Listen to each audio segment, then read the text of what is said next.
అతను మొండితనంతో అతను గెలవాలన్న ఒక ఆవేదనలో ఇప్పటికీ ఒక ఆడపిల్ల జీవితాన్ని తీసుకొచ్చి రోడ్డును పెట్టాడు. అది నేను ప్రాణాలు పోయినా సరే, వీళ్ళు నా ప్రాణాలు తీసినా సరే అది నేను ఎప్పటికీ పోరాడుతూనే ఉంటాను. ఎందుకంటే నా మెయిన్ లక్ష్యం శేఖర్ భాషనే. శేఖర్ భాష చేసిన దానికి నేను ఎప్పటికీ పోరాడుతూ. ఏం చేశాడు శేఖర్ భాష? శేఖర్ భాష ఏం చేశాడు లావణ్య గారు? ట్రెస్పాసింగ్ అన్న కేసు మేము ఇల్లే ఖాళీ చేయలేదు.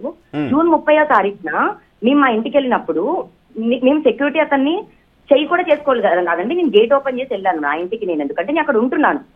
ఇతను ఎవరో మరి నాకు తెలియదు కానీ ఫుటేజ్లు అన్ని షేర్ చేయడానికి మరి మా ఇంటికి నేను వెళ్ళానండి. దానికి వెళ్ళిన దానికి వాళ్ళు ట్రెస్పాసింగ్ కేసు పెట్టారు. అదే రోజున మమ్మల్ని 9ంటికి దాడి చేశారండి.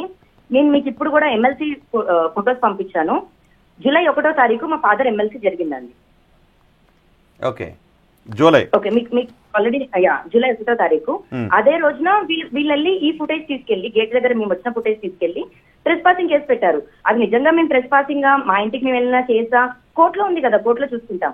ఇప్పుడు ఈ కేసుది మాట్లాడాలి అతను మళ్ళీ ఎక్కడెక్కడో ఏవేవో తీసుకొచ్చి మాట్లాడుతుంటే నిజంగా పోలీస్. కానీ సుశీల్ కి రాస్తారుని అమ్మేశారు అని చెప్తున్నారు కదా, ఇల్లు రాస్తారుని పేరు పైన అన్నాడు కదండి, ఇందాక అతను అన్నాడు కదండి. అండ్ చాలా వాటిల్లోనే అతనే మాట్లాడేశాడు. ఏంటనంటే జనవరిలోనే అమ్మేసిన ఇంటికి ఇది మా ఇల్లు అని వాళ్ళ మమ్మీ డాడీ వచ్చి చేసిన దానికి ఏమంటారో మరి మీరే చెప్పాలి సమాధానం. వాళ్ళ మమ్మీ డాడీ వచ్చింది ఆ సుశీల్ కి హ్యాండ్ ఓవర్ చేయడానికి వచ్చారు ఇల్లు. వాళ్ళ రాస్తారు అక్కడ రాకూడదు, ఎందుకంటే ఇప్పుడు 493 కేసు పెట్టింది కాబట్టి ఆయన కనీసం ఆ ప్రెమిసెస్ లో కూడా రాడు. అటువంటి పరిస్థితిలో కాకపోతే మీ నాయన సరే నాకు అఫిషియల్ గా హ్యాండ్ ఓవర్ చేయాలన్నప్పుడు వాళ్ళ రాస్తారున్ ఎవరికైతే అమ్మేస్తారో సుశీల్ కి వాళ్ళకి హ్యాండ్ ఓవర్ చేయడానికి వచ్చినప్పుడు లావణ్య అక్కడే ఉంటుంది. సో లావణ్యని వెకేట్ చేయించిన తర్వాత ఆ ఇంటిని వాళ్ళకి హ్యాండ్ ఓవర్ చేయాలి. సో లావణ్య ఆ ఇంట్లో ఉంటుంది కాబట్టి. సో అలా కాకుండా అమ్మేసాం ఇదే మీ ఇల్లు తీసేసుకుంటే లావణ్యని మీరు ఫోర్స్ఫుల్ గా బయటికి పంపించేసేయండి అని హ్యాండ్ ఓవర్ చేశారా? ఆవిడ వెళ్ళిపోయిన తర్వాత వాళ్ళ తమ్ముడు పిలిచి మొత్తం సర్ది పంపించేశారు. ఓకే, సో దానికి సంబంధించి ఇప్పుడు హైకోర్టు కూడా వెళ్ళింది ఇదే మీద. జడ్జి ఏమన్నారంటే అమ్మా ఒకవేళ నీ మొగుడు గనక అయితే నీ మొగుడు ఎక్కడుంటే అక్కడికి వెళ్ళి ఉండాలి తప్ప నీ మొగుడు అమ్మేసిన ఇంట్లోనో లేకపోతే నీ మొగుడు ఇంతకుముందు అడ్డుకున్న ఇంట్లోనో ఉండడానికి అర్హురాలు కాదు. ఒకవేళ ఏదన్నా ఇలా ఉంటే కూడా ఫోర్స్ఫుల్ గా ఎవిక్ట్ చేయడానికి వాళ్ళకి అన్ని రకాల ఇవి ఉన్నాయి, నీకు ఏదన్నా ఉంటే సివిల్ కోర్టులో చూసుకో అని చెప్తే ఈవిడ వెళ్ళి సివిల్ కోర్టులో కేసు వేసుకుంది. రోహిత్ గారు ఫోర్స్ఫుల్ గా ఎవిక్ట్ చేయడానికి వాళ్ళకి రైట్స్ ఉన్నాయి అన్న మాట మీద ఇతను కట్టబడి ఉంటాడు. అడగండి, నేను మీకు ఆ జడ్జిమెంట్ కాపీ ఇప్పుడే చూపిస్తాను. జడ్జిమెంట్ కాపీ ఇప్పుడే చూపిస్తాను, మీకు ఇప్పుడే చూపిస్తాను. ఆమెను వెకేట్ చేయించండి అనే ఆర్డర్స్ లేవు కదా, ఆమె ఆ ఇంట్లో ఉంటుంది, ఆమెను వెకేట్ చేయించి ఇంటిని హ్యాండ్ ఓవర్ చేయించండి అని కోర్టు నుంచి ఆదేశాలు లేవు. ఆమెను ఎలా వెకేట్ చేయించారు? ఆమెను ఎలా వెకేట్ చేయించుంటారు అనేది మీరు వాళ్ళని తెలుసా? నాకు మీకు తెలీదు. మరి మీకు తెలియదు, శేఖర్ భాషకు తెలియనప్పుడు శేఖర్ భాష మీద ఎలా కేసు పెట్టారు మీరు లావణ్య గారు? శేఖర్ భాషకి తెలుసో తెలీదో ఇందులో ఎక్కడెక్కడికి వెళ్ళి అలా కాదు. ఇప్పుడు ఒకటి చెప్పండి, ప్రధానంగా ఇందులో ఈ కేసు పెట్టినప్పుడు అంటే ఈ అఫెన్స్ జరుగుతూ ఉన్నప్పుడు మీరు ఎక్కడున్నారు? ఈ అఫెన్స్ అంటే ఇప్పుడు మీరు తాజాగా 26/8/2025 నమోదైన ఎఫ్ఐఆర్ని, ఈ ఎఫ్ఐఆర్ తాలూకు క్రైమ్ జరుగుతూ ఉన్నప్పుడు ఇందులో పెట్టింది 109, 2, 329 ఈ సెక్షన్స్ కింద పెట్టినప్పుడు ఈ అఫెన్స్ తాలూకు ఇన్సిడెంట్ జరుగుతున్నప్పుడు మీరు ఎక్కడున్నారు? అంటే నేను మీకు ఒకటి చెప్తాను రోహిత్ గారు, మీకు ఎమ్మెల్సీ ఫొటోస్ పంపించాను, మీరు అది కూడా డిస్ప్లే చేస్తే బాగుంటుంది. మా ఫాదర్ కి రిబ్ ఫ్రాక్చర్ అయిందండి ఎట్ ఏజ్ ఆఫ్ 16. ఆయనకి రికవర్ పట్టడానికి మాకు 20 days పట్టిందండి. 20 days లో మేము 2 సార్లు పోలీస్ స్టేషన్ కూడా వెళ్ళాము. మాకు పూర్తిగా రాసిచ్చిన టైంలో ఎక్నాలజ్మెంట్స్ ఇచ్చారు కానీ ఎఫ్ఐఆర్ కట్టలేదండి. దాని తర్వాత మేము మళ్ళీ సిపి సార్ ఆఫీస్కి వెళ్ళడంతో ఏసీపీ సార్కి రాసిచ్చిన ఒక్క కాపీదే ఎఫ్ఐఆర్ మెయిన్ది కాదండి, మెయిన్ ఎఫ్ఐఆర్ అటాచ్ చేశాం ఆల్రెడీ. అవి రిమాండ్ కేసు డైరీలో కానీ లేకపోతే కోర్టుకు కానీ సబ్మిట్ చేయడం అనేది జరుగుతుంది. మీ నాన్నగారికి ఎందుకు గాయాలయ్యా? ఆ రోజు ఏం జరిగింది చెప్పండి ఒకసారి. అది ఏ రోజు ఏం జరిగింది? 26వ తారీఖు సిపి సార్ ఆఫీస్ నుంచి 26వ తారీఖు సిపి సార్ ఆఫీస్ నుంచి ఏసీపీ సార్ దగ్గరికి పిటిషన్ అన్నది వచ్చింది. సో దానికి అటాచ్ గా ఏసీపీ సార్ కి మేము ఇంకొక లేఖ రాసిచ్చాం. అర్థమవుతుందండి? మాకు ఒక 20 days టైం పట్టిందండి మేము దాంట్లోంచి రికవర్ అయ్యి బయటికి రావడానికి. డేట్ ఎక్కడ? మా డాడీ ఫోటో కూడా పంపించానండి. లావణ్య గారు ఏ రోజు డేట్ గుర్తుందా? 26th అండి. 26th June? 26th జూనా జూలై? జూలై 26th జూలైనా మా పిటిషన్ అన్నది ఎఫ్ఐఆర్ నమోదైందండి. అఫెన్స్ ఎప్పుడు జరిగింది, అటాక్ ఎప్పుడు జరిగింది? 30th జూన్ అండి. సేమ్ రోజు నేను కార్లో వచ్చిన రోజేనండి. ఆవిడ కారులో జనాలందరినీ వేసుకుని వెళ్ళింది 30th జూన్. అదే రోజున ఎఫ్ఐఆర్ అయింది. మొత్తం చూసినట్టయితే కూడా 6 ఉంటారు. అది మా ఊరు వాళ్ళే, మా ఊరు వాళ్ళందరూ కూడా వచ్చేసారు. ఉండాలా ఇదా అదా అన్నది పోలీసులు తేలుస్తారండి. ఎఫ్ఐఆర్ అయితే అయింది కదా. అదే రోజు 50 మందిని తీసుకొని వచ్చి నైట్ 9 o'clock మా పైన అఫెన్స్ చేసి మా ఫోన్స్ తీసేసుకొని డాగ్స్ ని హాస్టేజ్ గా పెట్టుకొని మమ్మల్ని నైట్ 9 o'clock మీరు చూపిస్తున్నారు కూడా అదే రోజు విజువల్స్. అదే రోజు ఆవిడ చెప్తుంది కదా 30th ఆవిడ జనాలందరినీ కూడా బెదిరించి ఆ సెక్యూరిటీ గార్డులందరినీ బెదిరించి లోపలికి వెళ్ళి చూసారా అంతమంది గుండాలాగా వాళ్ళందరూ వెళ్ళి చేసిన రచ్చ అక్కడ. సో అప్పుడే కేసు అయింది. ఆ నెక్స్ట్ రోజే మీకు చూపించాను కదా ఇంకో ఎఫ్ఐఆర్ సుశీల అగస్టిన్ పెట్టింది.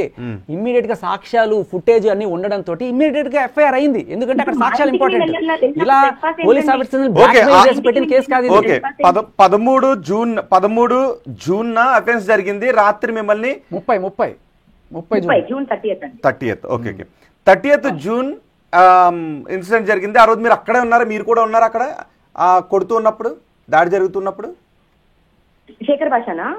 మీరు లావణ్య గారు? నేను అక్కడే ఉన్నానండి. మీరు అక్కడే ఉన్నారు. మీకు కూడా గాయాలయ్యాయా? అయ్యో చాలా గాయాలయ్యాయండి. ఓకే, శేఖర్ భాష కూడా ఉన్నాడు అక్కడ? శేఖర్ భాష అన్ని ఫోన్ లో నడిపిస్తాడు కదండి. ఓకే, శేఖర్ భాష లేడు అక్కడ? శేఖర్ భాష అఫెన్స్ లో లేడండి, కాకపోతే ఇన్వాల్వ్మెంట్ లో ఉన్నాడు. ఓకే, అంటే ఇక్కడ A2గా శేఖర్ భాష అని మీరు పేర్కొన్నారు కదా? A2గా నా హస్బెండ్ పేరు ఉంటుందండి, రాస్తారు. సారీ, అది A3 శేఖర్ భాష ఉన్నాడు. శేఖర్ భాష ఇన్వాల్వ్మెంట్ ఏముంది అందులో? శేఖర్ భాష ఇన్వాల్వ్మెంట్ అండి, డే 1 అతను నా గురించి వచ్చి మాట్లాడుతుంటే నేను ఫోన్ చేశానండి. అతనికి ఫోన్ చేసి ఎవరండి మీరు, ఎందుకు ఇలా మాట్లాడుతున్నారండి శేఖర్ భాష గారు, పర్సనల్ గా మీకైతే తెలియదు కదా, పోనీ ఒకసారి నా వర్షన్ వింటారా మీరు, ఒకసారి కలుద్దామా అని అడిగితే నువ్వు ముందు ఆ విల్లా నుంచి కాల్ ఇచ్చేయి అన్నారండి. అదే చేశారు. ఎవరు, శేఖర్ భాష అన్నాడా? Criminal conspiracy. అవునండి, శేఖర్ భాష ఫస్ట్ ఇంటరాక్షన్ విత్ హిమ్ అండి. అంటే అతని ఇంటెన్షన్ అంతా విల్లా అండి, దాని నుంచి వచ్చే 40% సంవత్సరం అడిగారా? కాదు, నేను ఖచ్చితంగా అడిగాను. ఆ రోజు ఇల్లు ఖాళీ చేయమని. నువ్వు మనిషివేనా, ఒక కన్న తల్లిని ఎంతమందితో సంసారం చేస్తే పుట్టాడు నీ కొడుకు అని చెప్పి అంటావా, నువ్వు మనిషివా ఇంక పశువా అని చెప్పి తిట్టాను ఆ రోజు. మా ఫ్యామిలీ ఆడియో తీసుకొచ్చి బయట పెట్టడానికి అతనికి ఎవరికి, నేను నా భర్తతో 4 గోడల మధ్యలో మాట్లాడుకున్నానే, పబ్లిక్ లో మాట్లాడలేదే. అంటే అతనికి వాళ్ళ ఆవిడికి ఏ రకంగానూ గొడవలు అవ్వవా, ఎప్పుడు అవ్వవా? అసలు ఇతనికి ఏం సంబంధం? గుర్తుందా? అప్పటి నుంచి ఇప్పటికైనా సరే, రేపైనా సరే మేము గ్యాగ్ ఆర్డర్ వేస్తామండి, రిస్ట్రైనింగ్ ఆర్డర్ వేస్తాము. శేఖర్ భాష ఇస్ నో వన్.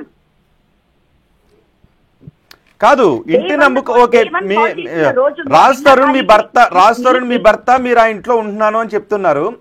సో ఇంటి నమ్ముకునే హక్కు రాజ్ తరుణ్కి ఉంటుందిగా?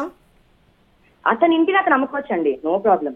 కానీ ఇక్కడ నేను ఒక కేసు పెట్టేసి ఇక్కడ నేను డిపెండెంట్ ఉమెన్ ని, నేను ఇక్కడ ఉన్నాను, నాతో ఏమీ క్లియర్ చేసుకోకుండా వెనకాల అక్కడ ఎక్కడో ఉంది శేఖర్ భాష అనే వ్యక్తితో మొత్తం జరిపేసి మొత్తం అయిపోయిన తర్వాత కోర్టు హైకోర్టు నుంచి ఒక ఆర్డర్ వచ్చేసింది అన్నప్పుడు హైకోర్టు ఏం ఆర్డర్ ఇచ్చేసిందో కూడా క్లియర్ గా తెలుసుకోకుండా నల్ల కలద్దాలు పెట్టుకొని స్టూడియోలో కలద్దాలు పెట్టించుకొని కూర్చోబెట్టించేసారు నా ముగ్గురికి మందాగిచ్చి.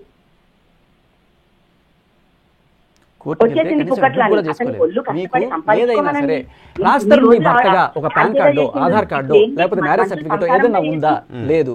మీరు డిస్ప్యూటెడ్ గా 493 పెట్టారంటే ఏంటి, పెళ్లి చేసుకుంటానని మోసం చేసిన సెక్షన్ తప్ప అది పెళ్లి చేసుకున్నట్టు. అండ్ మీరు సదరు ఇదే మహిళ 5 ఏళ్ల నుంచి ఉంటున్న మహిళ ఈ కొన్ని ఇయర్స్ గా రాజ్ తరుణ్ చేసుకుని ఉంటుందో, లివ్ ఇన్ లో ఉంటుందో, స్నేహితురాలుగా ఉంటుందో, టెనెంట్ గా ఉంటుందో, కానీ అదే ఇంట్లో ఉంటుంది. అదే ఇంట్లో ఉంటున్న ఒక వ్యక్తిని వికెట్ చేయించేటప్పుడు ఏదైనా లావణ్య భార్య అని అంటుంది, మీరు కాదు అని అంటున్నారు, కానీ ఆ ఇంట్లో లావణ్య ఉంటుంది. ఒక డ్రగ్ పెడ్లర్ కేసులో ఉండి 45 రోజులు చెంచల్ కూడా జైల్లో ఉండి నువ్వు తిరిగి ఇంటికి వచ్చినప్పుడు ఆయన కూడా అక్కడ ఉంటే నాకు ప్రాబ్లం అవుతుందని చెప్పి ఆయన వెళ్ళిపోతే అందులో ఎంత కాన్స్పిరసీ ఉందన్నది మేము ప్రూవ్ చేసుకుంటాం. కోర్టు తీర్పు ఇవ్వాలి. ఇంకా అది ట్రయల్ కంప్లీట్ కాలేదు కాబట్టి ట్రయల్ కంప్లీట్ కాలేదు. ఎందుకు కాలేదు? ఆ సదరు ఆఫీసర్ తో ఉమ్మక్కయ్య, అదే కదా మీరు ఇంతకు ముందు ఇంత పెద్ద ఆర్టికల్ చదివిన పేపర్ లో, ఆయన ఎందుకు ట్రాన్స్ఫర్ అయ్యాడు? ఎందుకంటే ఇది ఛార్జ్ షీట్ ముందుకు వెళ్లకుండా అక్కడ ఆపేశారు. ఎందుకు నా మీద కేసు పడుతోంది? ఎందుకంటే ఈవిడ డ్రగ్స్ బాగోతానే వైజాగ్ లో ఎలా డ్రగ్స్ అమ్ముకుంటుంది, బెంగళూరులో ఎలా డ్రగ్స్ అమ్ముకుంటుంది, ఇక్కడ ఇడ్లీ ప్యాకెట్ లో వరలక్ష్మి టిక్స్ నుంచి డ్రగ్స్ ఎలా తీసుకొస్తుంది, ఇవన్నీ నేను మొన్న బయట పెట్టాను. బయట పెట్టే నన్ను డ్రగ్స్ అమ్ముకోలేవు బాబా, నువ్వు నీ సంగతి చూస్తా, నాకు తెలిసిన పోలీస్ ఆఫీసర్ తో కేసు పెట్టిస్తాను, కేసు పెట్టించింది. అవునా? మిమ్మల్ని అలా అనిందా? మరి అదే కదా అదే కదా లేకపోతే లావణ్య గారు మీరు ఎప్పుడైనా ఇన్ఫర్మేషన్ అంతా కూడా నేను మీడియాలో లీక్ చేస్తున్నాను, అది ఆవిడ వల్ల కావట్లా. నేనే తీసుకొచ్చి పెట్టాను, నేనే చెప్తున్నా. ఆ కాల్ రాగానే హరికృష్ణారెడ్డి సిఐ ఆఫ్ నార్సింగ్ పిఎస్కి నేను ఇమీడియట్ గా కాల్ పంపించాను. సార్ ఇది చూడండి అంటే ఆవిడ వైజాగ్ లో ఎవరికో డ్రగ్స్ కావాలంటే, మీరు వినుంటారు ఇప్పటికే, వైజాగ్ లో ఎవరికో డ్రగ్స్ కావాలంటే ఒక నైజీరియన్ పెడ్లర్ ని పంపించి వాళ్ళకి డబ్బులు ఇచ్చి ఈవిడ తీసుకున్నారు. అండ్ అలాగే చింటూ అనే వ్యక్తితో ఇడ్లీ ప్యాకెట్ లో వరలక్ష్మి దగ్గర నుంచి డైరెక్ట్ కాల్ రికార్డ్స్ ఉన్నాయి. ఇవన్నీ కూడా వచ్చిన నెక్స్ట్ రోజు ఈవిడ మీడియాలో కాదు. అసలు లావణ్యకి మీకు ఒక్క నిమిషం లావణ్య ఇడ్లీలో కాకపోతే మైసూర్ బోండాలో లోపలికి తీసేసి దాంట్లో పెట్టేసి మైసూర్ కుట్టేపించండి. మళ్ళీ చెప్పండి మీకు ప్లే చేస్తాను, ఇప్పుడు ప్లే చేస్తాను. అది ఇప్పుడే ప్లే చేస్తాను. లావణ్య చింటూతో చెప్తా ఉంటది. ఇడ్లీలో బోండాలో వరలక్ష్మి టిఫిన్స్ డ్రగ్స్ కేసు మీ అందరికి తెలుసు కదా, డిఎల్ఎఫ్ దగ్గర సంచలనం మోకిలా పిఎస్ లో ఈవిడ A11 లో ఉంది. దాంట్లో ఆవిడ నేను నిర్దోషిని చెప్పుకుంటూనే ఉంటది. కానీ ఇవాళ ఒక సాక్ష్యం దొరికింది మనకి. అది ఏంటి అంటే ఆవిడ చాలా క్లియర్ కట్ గా చింటూతో మాట్లాడుతూ ఉంటది. చింటూ ఈజ్ A2 అండ్ ఈవిడే A1 మెయిన్ డ్రగ్స్ కేసులో ఈవిడ 10 ఏళ్ళు జైలు శిక్ష ఉంటుంది. ఆ చింటూ తోటి ఏమంటదంటే, నువ్వు నాకు ఈ డ్రగ్స్ ప్యాకెట్ పంపించు, నాకు విత్డ్రాల్ సిమ్టమ్స్ వస్తున్నాయి, నా వల్ల కావట్లేదు, నాకు బాయ్ ఫ్రెండ్ కావాలి, నాకు అది కావాలి, నాకు డ్రగ్స్ కావాలి, ఇమీడియట్ గా పంపిస్తావా అంటే మీ తమ్ముడితో కార్తీక్ వస్తాడు, కార్తీక్ వస్తే ఆ కార్తీక్ పంపించు. ఏంటది కళ్ళజోడు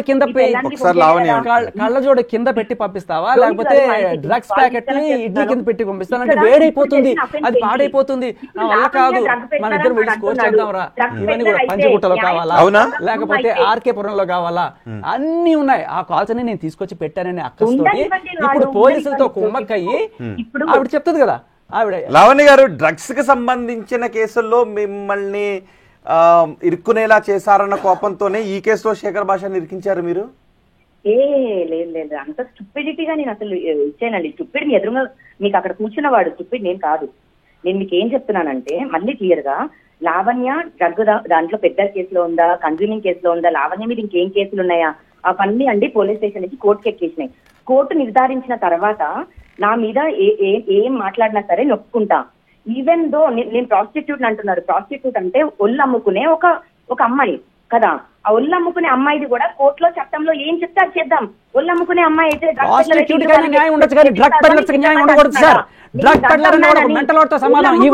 డ్రగ్స్ కేసులు తెలిసి కూడా పోలీసులు ఎలా కేసులు తీసుకున్నారు. ఒక మెంటలోడు వచ్చి కేసు పెడతానంటే తీసుకుంటారా? డ్రగ్ పెడలర్ కి హాల్యూసినేషన్స్ వస్తాయి, ఇష్టం వచ్చినట్టు చేస్తారు వాళ్ళ బిహేవియర్. ఎవరైనా చెప్పచ్చు, ఎప్పుడైనా చెప్పచ్చు. అలాంటి డ్రగ్ పెడ్లర్ తో ఒక మనిషి ఎలా ఉంటాడు? కానీ ఇక్కడ డ్రగ్ పెడ్లర్ కేసు పెట్టడానికి వచ్చినప్పుడు పోలీసులు ఖచ్చితంగా ఆవిడకి డ్రగ్స్ టెస్ట్ చేశారు. డ్రగ్ పెడ్లర్ సంబంధించి డ్రగ్స్ కి సంబంధించి కేసు ఎదుర్కొంటున్న ఒక మనిషి మీద దాడి జరిగితే ఆవిడ ఇంట్లోనే కూర్చుని ఉండాలా?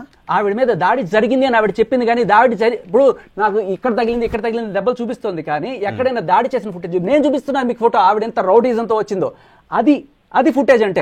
రౌడీ ఎవరెవరిని తీసుకొచ్చింది ఆవిడ? చూపిస్తాను. లావణ్య గారు ఆ వీడియో మీరు చూసారా ఒకసారి? శేఖర్ భాష మీరు ఏంటి ఆ వీడియో, మీరు రౌడీలు తీసుకొచ్చారా? నేను మా కార్లో వచ్చాను, బతికున్న నా బిడ్డను తీసుకొని వచ్చాను. నా పిల్లలు ఈ రోజున చచ్చిపోయారు, నేను ఈ రోజున బయటకు వచ్చేసి ఇంత ఇబ్బంది పడుతున్నాను. శేఖర్ భాష తింటున్న ప్రతి రూపాయి నా పిల్లలు వెళ్తున్న షిట్ అండి.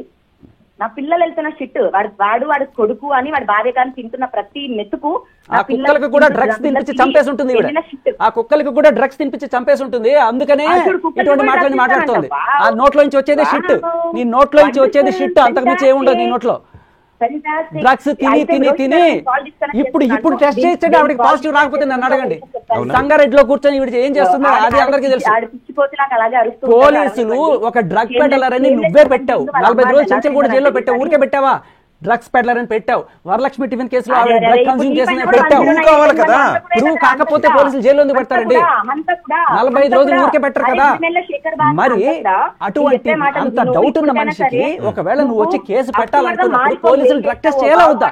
ఏ డ్రగ్స్ మాత్రం పెడుతుందో ఏ రోజు ఇప్పటిదాకా డ్రగ్స్ టెస్ట్ చేయలేదు. ఎందుకంటే ఆఫీసర్స్ కొమ్ము కాస్తున్నారు.